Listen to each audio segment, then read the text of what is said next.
Hello good morning everyone. हमारा जो आज का टॉपिक है वो है ईएसआर, इराथ्रोसाइट सेडिमेंटेशन रेट। ईएसआर क्या है, कैसे इंक्रीज डिक्रीज होता है, इसके मेथड कैसे, उसके बारे में। सबसे पहले ईएसआर होता क्या है। ईएसआर क्या होता है, ये वो रेट होता है जिसमें जो हमारी रेड ब्लड सेल्स है वो कितनी देर में सेटल डाउन हो रही है, उसको बोलते हैं हम इराथ्रोसाइट सेडिमेंटेशन रेट। उसके बाद ये होता कैसे है, सबसे पहले एंटीकोगुलेटेड जो ब्लड होगा उसको अलाउड करेंगे हम, स्टैंड करते हैं उसको अनडिस्टर्ब, उसको डिस्टर्ब नहीं करना लगा के 1 घंटे के लिए। उसके बाद विद इन 1 आवर्स के अंदर हम क्या लेते हैं, इसकी रीडिंग लेते हैं और इसके अंदर कितनी सिंक मतलब बॉटम में मतलब नीचे कितनी सेटल डाउन हुई है उसको देखते हैं। इसके अंदर 2 लेयर बनती है, जो अपर लेयर बनती है उसको बोलते हैं प्लाज्मा लेयर और जो नीचे बनती है उसको बोलते हैं रेड ब्लड सेल्स लेयर।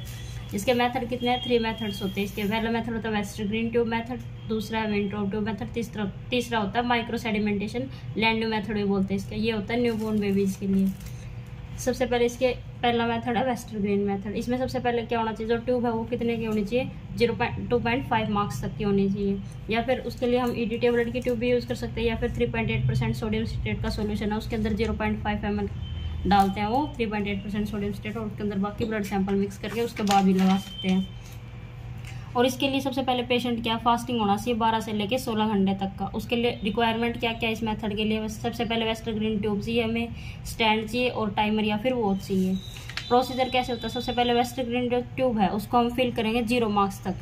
उसके बाद उसके नीचे क्या लगाएंगे, एक रबर बल्ब लगाते हैं जिससे कि उसके एयर बबल्स है वो ना हो, उसके अंदर एयर बबल्स को अवॉइड करना है।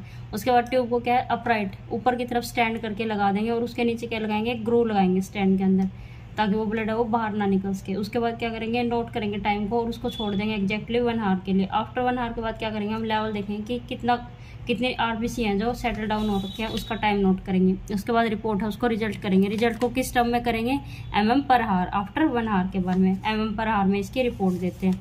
नॉर्मल रेंज इसकी मेल में कितनी होती है, 0 से 15 mm आफ्टर फर्स्ट आवर, जो पहला 1 घंटा है उसके अंदर। और फीमेल में कितनी होती है, 0 से 20 mm आफ्टर फर्स्ट आवर्स के बाद। प्रिकॉशन क्या रखने हैं, जितना जल्दी उसके ट्यूब है जो मतलब जिसके रीडिंग ले ली हमने उस ट्यूब को वॉश कर देना है, या फिर उसको अरेंज कर देते हैं हम किसके अंदर, डीआयोनाइज्ड वाटर के अंदर, और उसको इंक्यूबेटर में ड्राई करेंगे 40 से 50 डिग्री टेम्परेचर में। दूसरा मेथड क्या है इसका, है दूसरा मेथड है विंट्रोप मेथड। इसके लिए क्या होना चाहिए, स्पेसिमेन ईडीटी एंटीकोगुलेटेड ब्लड होना चाहिए। कितना ml होना चाहिए, वो 2 से 3 ml तक होना चाहिए। उसके बाद इसके लिए रिक्वायरमेंट वही है, विंट्रोप ट्यूब होनी चाहिए, ट्यूब का स्टैंड होना चाहिए, 5 पिपेट हो या फिर सिरिंज हो, जिससे कि हम ब्लड ट्यूब के अंदर डाल सके। टाइमर या फिर वॉच भी ले सकते हैं। प्रोसीजर कैसे होगा, सबसे पहले ब्लड को मिक्स करना है केयरफुली, फिर विंट्रोप ट्यूब को वैसे ही 0 मार्क्स तक फिल करना है। 5 पिपेट की हेल्प से भी कर सकते हैं या फिर सिरिंज की हेल्प से भी कर सकते हैं। उसके बाद ट्यूब को वर्टिकल पोजिशन में रखेंगे और सेट कर देंगे 1 घंटा, और 1 घंटे के बाद सेम वही रीडिंग लेंगे कितनी सेटल डाउन हुई है फर्स्ट आवर्स के अंदर। मेल में इसकी नॉर्मल रेंज कितनी होती है, 0 से 9 mm फर्स्ट आवर्स, फीमेल में 0 से 20 mm आफ्टर फर्स्ट आवर्स। और ये मेथड है उसको हम जो इसके लिए मेथड के लिए जो ट्यूब यूज़ किया है उसको ईएसआर के लिए भी यूज़ कर सकते हैं और पीसीवी के लिए भी यूज़ कर सकते हैं। जब हमारी ईएसआर की रीडिंग हो जाती है उसके बाद क्या करेंगे, सेम ट्यूब को सेंट्रीफ्यूज कर देंगे 15 मिनट्स के लिए, और उसके बाद हम क्या करेंगे, पीसीवी की रीडिंग्स ले लेंगे।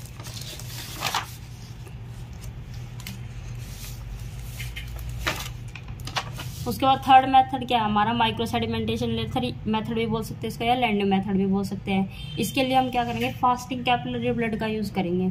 इसके लिए फिंगर टिप को भी कर सकते हैं, हील को भी कर सकते हैं, प्रिक कर सकते हैं और टॉय को भी कर सकते हैं। वही बताया था न्यूबॉर्न बेबीज के लिए होता है। इसकी रिक्वायरमेंट क्या है, इसके लिए 5.0 ग्राम पर डे क्या चाहिए, सोडियम सिट्रेट सोल्यूशन चाहिए, लैंडो की पिपेट चाहिए, आरबीपी स्प्लिट बोल सकते हैं। और ये ग्रेजुएटेड कहाँ से होती है, 0 से लेकर 50 तक होती है।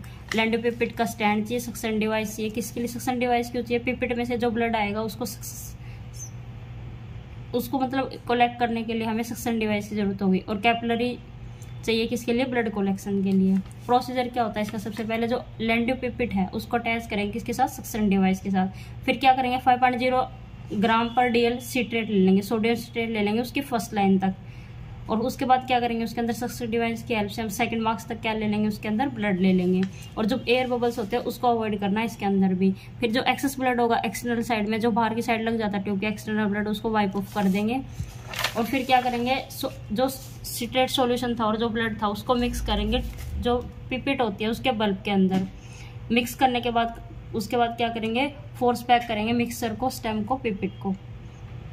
उसके बाद अपर लेवल है जो मिक्सर का, उसको 0 मार्क्स तक फिल कर देंगे, डी अटैच कर देंगे सक्शन डिवाइस को, और पिपेट को क्या वर्टिकल पोजीशन में स्टैंड कर देंगे 1 आवर्स के लिए, और 1 घंटे के बाद क्या करेंगे, रीडिंग मेंटेन करेंगे। रीडिंग कैसे लेंगे, इसके अंदर जो डिस्टेंस है रेड ब्लड सेल्स का वो कितना डाउन हुआ है वही रीडिंग लेंगे उसकी। नॉर्मल रेंज इसकी कितनी होती है, 0.5 mm से लेके होती है मेल के अंदर, और 0.8 mm तक होती है फीमेल के अंदर। ESR इंक्रीज किस किस केस में हो सकता है, ESR इंक्रीज होता है या तो हमारा जो फाइब्रिनोजन होता है, जो हमारा फाइब्रिनोजन इंक्रीज हो जाता है उस केस में, जब हमारा टिश्यू ब्रेक डाउन हो गया या ट्यूबरक्लोसिस टीबी पेशेंट हो गया, फिर कोई क्रोनिक इन्फेक्शन हो गया, उस कंडीशन में ESR क्या है, इंक्रीज हो जाता है। और काला एजर होता है उसमें भी इंक्रीज हो जाता है, और जो रिमेटोटिक फीवर होता है उसमें भी हमारा ESR है वो इंक्रीज हो जाता है। प्रेगनेंसी में क्या होता है, फर्स्ट जो 3 मंथ होते हैं उनमें ESR इंक्रीज होता है, उसके बाद 3rd to 4th week delivery के बाद ये अपने आप सेटल डाउन आके नॉर्मल में आ जाता है। और अगर ब्लड काउंट लो है तो उसमें भी क्या हो जाता है, हमारा ESR रेट है वो मतलब इंक्रीज हो जाता है। और ESR डिक्रीज किस केस में होता है, जब हाई ब्लड सेल्स काउंट हो जाता है तो उसमें क्या आएगा, जो हमारा सेडिमेंटेशन रेट है वो लो हो जाएगा, और ESR है वो हमारा इंक्रीज हो जाएगा। और ये जो हमारे इन्फेंट होते हैं, जो छोटे बेबी होते हैं, उनके अंदर ये क्या होता है, कम होता है, लेकिन जैसे जैसे वो प्यूबर्टी के एज में जाते हैं वैसे वैसे हमारा ESR है वो इंक्रीज होता जाता है। अगर मान लो सिकल सेल एनीमिया पेशेंट है, उसमें क्या आएगा, RBC की शेप है वो चेंज हो जाएगी, तो उसके अंदर रोलेक्स फॉर्मेशन नहीं हो पाएगी, इसलिए हमारा ESR है वो डिक्रीज हो जाता है। या फिर हाइपोक्रोमिक एनीमिया होता है, उसमें क्या होता है, हाइपोक्रोमिक एनीमिया होता है, माइक्रोसाइटिक रजिस्ट कर देते हैं क्योंकि सेल है उनका साइज क्या हो गया, छोटा हो गया, उसके कारण रोलेक्स की फॉर्मेशन नहीं होगी, और सेडिमेंटेशन रेट क्या है वो भी डिक्रीज हो जाएगा।